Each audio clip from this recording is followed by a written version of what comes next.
स्वः तत्सवितुर्वरेण्यं भर्गो देवस्य धीमहि धियो यो नः प्रचोदयात्। ओम शांति शांति शांति। आज विज्ञान के आधुनिक युग में भौतिकवाद काफी उन्नति कर चुका है। साइंस ने बहुत उन्नति की है, लेकिन इंसान का जो अध्यात्मवाद है वो बिल्कुल धरातल की तरफ जा रहा है, रसातल की तरफ जा रहा है। इंसान इंसान में प्रेम एक प्रकार से खत्म होता जा रहा है। आपस का जो विश्वास है वो खत्म होता जा रहा है। देश विनाशकारी हथियार बना रहे हैं। एक देश दूसरे देश पर आक्रमण करके उसकी जमीन हथियाने की कोशिश कर रहा है। ये सब क्यों अराजकता फैली हुई है? क्योंकि इंसान ने भौतिकवाद को इतना महत्व दे दिया है कि वो जो है अध्यात्मवाद से बहुत दूर चला गया है। लोग कहते हैं कि राजनीति में धर्म का सम्मिलित होना बहुत बुरा है। वो लोग बहुत ही अज्ञानी हैं। जहाँ राजा, पहले राजा होते थे वो हम अपने गुरु रखते थे, राजगुरु रखते थे, राज पुरोहित रखते थे, क्योंकि वो अत्याचार से बचेंगे और जनता को अपनी संतान के समान वो मानेंगे। तो आज आज भारत में क्या हाल है? राजनीतिक दल एक दूसरे को जो है नीचे गिराने के लिए देश को भी नीचे गिराने की सोच रहे हैं। ये हालत आ गई है। आज आप देख लो, भारत के प्रधानमंत्री श्री मोदी जी बहुत अच्छा काम कर रहे हैं। वो देश को बहुत अच्छे तरीके से आगे बढ़ाने में अपना जी जान लगा रहे हैं। लेकिन हमारे विपक्षी दल क्या कर रहे हैं? वो उनकी टांगें खींच रहे हैं। देश का भी नुकसान करने को तैयार हो जाते हैं किसी तरह से सत्ता मिल जाए। तो इसलिए आज जरूरत है हमारे वेदों, शास्त्रों और उपनिषदों का ज्ञान लोगों में होना बहुत ही जरूरी है। जब तक लोग इस अंधी राजनीति और अंधी भौतिकवाद की जो राही है उससे हट करके जब तक अध्यात्मवाद की तरफ नहीं मुड़ेंगे, ये अराजकता ऐसे ही फैलती रहेगी। तो आज मैं आपको उपनिषद हमें क्यों पढ़ने चाहिए इसके बारे में कुछ बातें बता रहा हूँ। आज का जो युग है ये है अणुबम का युग। इस युग में उपनिषदों का अणु तत्व सर्वध्वंसी विज्ञान द्वारा फैलाए गए राजनीतिक अज्ञान के अंधकार के बीच निखिल कल्याणकारी पद प्रदर्शन के लिए एकलुष उज्जवल प्रदीप सिद्ध हो सकता है। कहने का मतलब ये है कि आज चारों तरफ जो अंधेरा छाया हुआ है, उपनिषदों का जो ज्ञान है वो एक दीपक की तरह रोशनी देगा इस संसार को। इस आशा से उपनिषदों की जो कथाओं का जो है सुनना सुनाना बहुत ही जरूरी है, क्योंकि हमारे ऋषियों ने कथाओं के द्वारा बहुत ही महत्वपूर्ण जो है चीजें समझाई हैं। महायुद्ध के बाद जो विश्वव्यापी अव्यवस्था अंतरराष्ट्रीय तथा अंतर्व्यक्तिक जगत में वर्षा काल की नमी से भरे पहाड़ी कोरे की तरह छाई हुई है, उसके कारण मानव के भीतर की विश्वास की भावना जैसे सील खा गई है। आपस में कोई विश्वास बचा ही नहीं है। एक और साम्राज्यवादी राष्ट्रों की पारस्परिक छीना झपटी और परंपरागत स्वार्थंधता की मनोवृत्ति घटने की बजाय बढ़कर चरम सीमा को पहुंच गई है। दूसरी ओर विश्व विघाती अणुबम आविष्कृत हो उठा है। आज बहुत सारे देशों ने इतने अणुबम, परमाणु बम बना के रखे हैं कि वो विश्व की बहुत सारी जनता को जो है नष्ट किया जा सकता है यदि उनका इस्तेमाल कर लिया जाए। फलस्वरूप अंतरराष्ट्रीय जगत का व्यक्तिगत मानव इस कदर आतंकित और भ्रांत हो उठा है कि उसकी मन की आंखों में चर्बी छा गई है और उसे चारों ओर जड़ विज्ञान के सामूहिक संहारक रूप और त्रिराष्ट्रों के राजनीतिक कूट चक्रों की भौतिक लीला के अतिरिक्त और कुछ दिखाई ही नहीं देता। उसके प्रे भी विश्व में कुछ और है जो बराबर वर्तमान रहा है और बराबर रहेगा। इस परम सत्य को उसमें न तो देख सकने की शक्ति शेष रह गई है, न उसकी कल्पना कर सकने की। हम इस सच्चाई को बिल्कुल भी नहीं जानते हैं अज्ञानतावश, कि जो दृश्य में है, जो आंखों से दिखाई देता है, उससे बढ़ के जो अदृश्य शक्तियां हैं वो बहुत ज्यादा हैं। अदृश्य जो है, आंखों से जो दिखाई नहीं दे रहा है इस ब्रह्मांड में, वो अधिक है बनिस्बत जो दिखाई दे रहा है। ऐसी दिशा में उपनिषदों का ज्ञान अंतःकरण की दृष्टि को पैनी करने और सूक्ष्म सत्य को ग्रहण करने की शक्ति को बढ़ाने के लिए अत्यंत सहायक सिद्ध होगा, ऐसी आशा की जा सकती है। कुछ संकीर्ण मनोवृत्ति और संकुचित बुद्धि वाले युगपंथियों में यह भ्रम फैला हुआ है कि उपनिषदों में पौराणिक विश्वासों और प्रतिक्रियावादी धार्मिक भावनाओं का प्रचार किया गया है।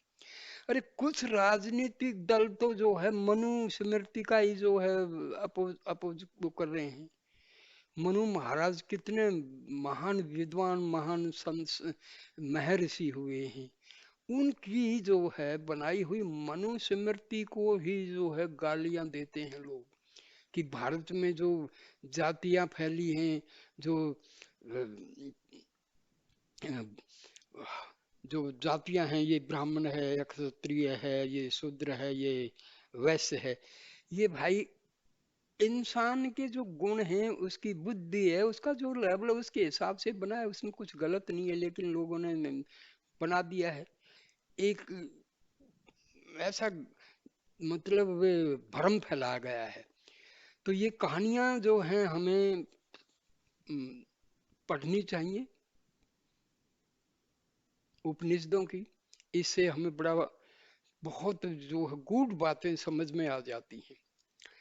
तो वर्तमान में जो कहानियों का मैंने काफी पहले बनाए हैं और मैं बना रहा हूं, तो ये क्यों जरूरी है?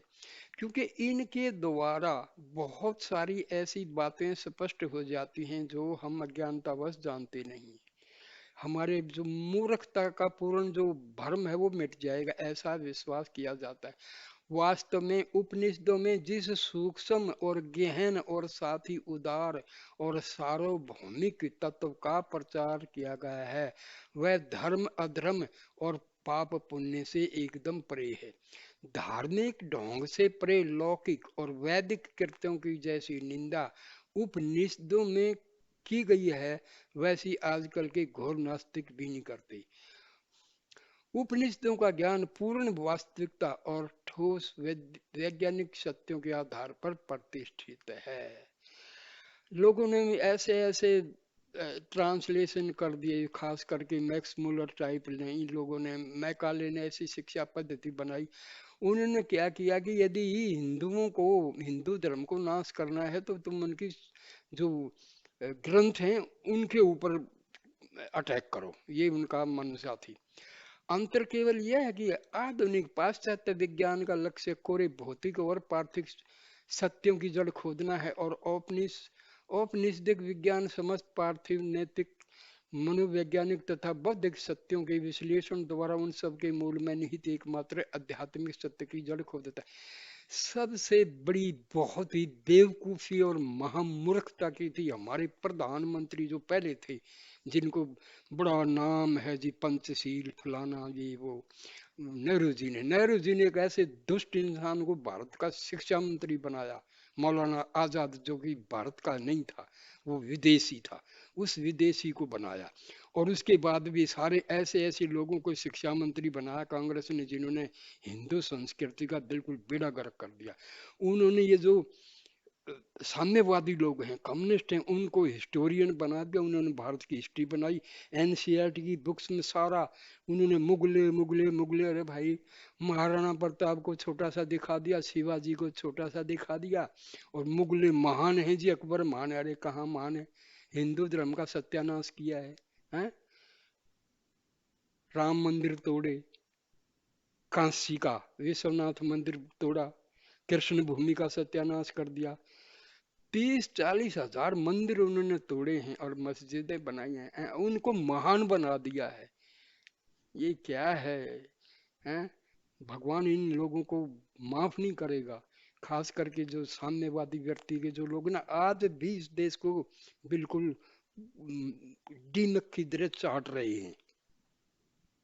भौतिक विज्ञान अणु में विस्फोट उत्पन्न करके विश्व विनाशी दानवी शक्तियों को उच्छृंखल रूप से मुक्त कर देता है, और उपनिषदों का आध्यात्मिक विज्ञान अणु के भीतर वर्तमान मूल बीज तत्व में विस्फोट उत्पन्न करके निखिल मंगलकारी सकत शक्तियों की चिदा आनंदमयी मुक्त लीला का रहस्य उद्घाटित करता है।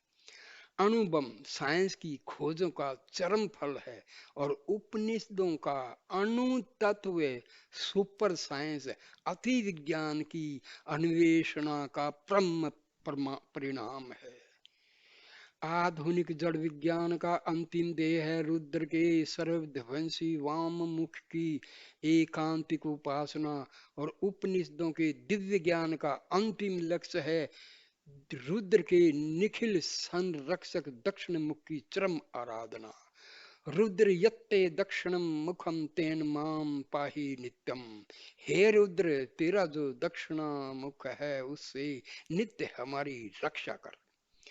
उपनिषदों की वर्तमान कथाओं के भीतर समस्त उपनिषदों का निचोड़ आ जावे, और साथ ही वह निचोड़ आसानी से सभी प्रकार के लोगों को, तो ये कथाओं मैंने अब वीडियो बनाना शुरू कर रहा हूं तो भाई मैं ये भूमिका इसलिए दी है, क्यों हम पढ़े हैं, क्यों जो है उपनिषदों की कहानियों के द्वारा हम उपनिषदों के ज्ञान को ग्रहण करें। और ये हमारे छोटे छोटे बच्चे विद्यार्थी हैं जो एकदम से भारतीय संस्कृति से एकदम से अलग जा रहे हैं, और वो वेस्टर्न संस्कृति को अपना रहे हैं, वास्तव में वो कोई संस्कृति है ही नहीं। भारतीय जो संस्कृति है उससे हमारे विद्यार्थी बिल्कुल अलग चले गए हैं। आज उनको जो है शेक्सपियर का नाम मालूम है, ये मालूम है, लेकिन कोई नहीं, कालिदास वगैरह का कोई नाम नहीं जानता है, लोग मजाक उड़ाते हैं। तो भाई उपनिषदों का पढ़ना पढ़ाना ये बहुत अत्यंत आवश्यक है, इसलिए कृपा करके मैं वीडियो बना रहा हूँ उपनिषदों की कहानियों कथाओं के ऊपर, इससे हमें शिक्षा मिलती है। और कृपा करके अपने छोटे छोटे बच्चों को ये कहानियां सुनाओ, और उनमें अपना जो वैदिक ज्ञान है, वेदों का ज्ञान है, शास्त्रों का ज्ञान है, उपनिषदों का जो ज्ञान है, उसमें उनको जो है इनको सुनाओ। ये कहानियां बहुत जरूरी हैं, बहुत जरूरी हैं भाई। हमारी जो आज की जो शिक्षा पद्धति है इससे हम क्या मिलेगा, नौकरी मिल जाएगी, बढ़िया नौकरी मिल जाएगी, लाखों कमाएगा बच्चा, लेकिन इसके संस्कार क्या होंगे। क्योंकि हमारा मूल उद्देश्य देखो, जीवन में हमारे 4 मूल उद्देश्य बताए गए, धर्म कर्म काम और मोक्ष। धर्म से तो वैसे ही दूर भागे जा रहे हैं, अर्थ में सारा टाइम लगा रहे हैं, सारी शक्तियां लगा रहे हैं, हैं? देखो, धर्म को दूर भगा दिया, फिर रह गया धर्म, अर्थ और काम, इन दोनों में पूरा जीवन की शक्तियां लगा दी, पूरा अपना जीवन नष्ट कर दिया। पहला धर्म है, और चौथा जो है मोक्ष। मोक्ष के बारे में कोई मतलब ही नहीं है, धर्म वैसे ही खत्म, मजाक उड़ाते हैं, हिंदू धर्म तो बेवकूफों का है। तो भाई अपने बच्चों को ये कहानियां जरूर सुनाओ, ये आपका कर्तव्य है, अपने बच्चों को बहुत ही जरूरी है। अपना जो संस्कृति है, अपने वेद हैं, ग्रंथ हैं, पुराण है, रामायण है, महाभारत है, टीवी में भी आजकल प्रोग्राम ऐसे आ गए हैं, बस जी ये है बॉस, बिग बॉस, ये बॉस, अरे भैया बेड़ा गर्क कर दिया। और पिक्चरों में तो ये बस जी, पंडित और जो है ना मंदिर, पंडित तो दुष्ट दिखा दिया और मुल्ला जी को दिखा दिया जी बहुत ही नेक इंसान है। क्योंकि कहानी लिखने वाले भाई कौन है? तो भाई ज्यादा ना बोलते हुए कृपा करके अपने बच्चों को उपनिषदों की ये कहानियां आप जरूर सुनाइए। बहुत जरूरी है ताकि आपके बच्चे जो हैं वो अपनी धर्म संस्कृति के बारे में जान पाएं। तो दोस्तों प्लीज ये जो वीडियो है इसको बच्चों को भी दिखाना और दोस्तों को भी दिखाना, और भैया कृपा करके मेरी जो चैनल है उसको सब्सक्राइब कर देना। मैं अब अच्छे अच्छे एक से बढ़िया बिल्कुल अपना जो सनातन धर्म के बारे में एक से एक अति उत्तम वीडियो आपके पास उपलब्ध कराऊंगा। नमस्ते मेरे दोस्तों, नमस्ते नमस्ते, ओम शांति शांति शांति ही।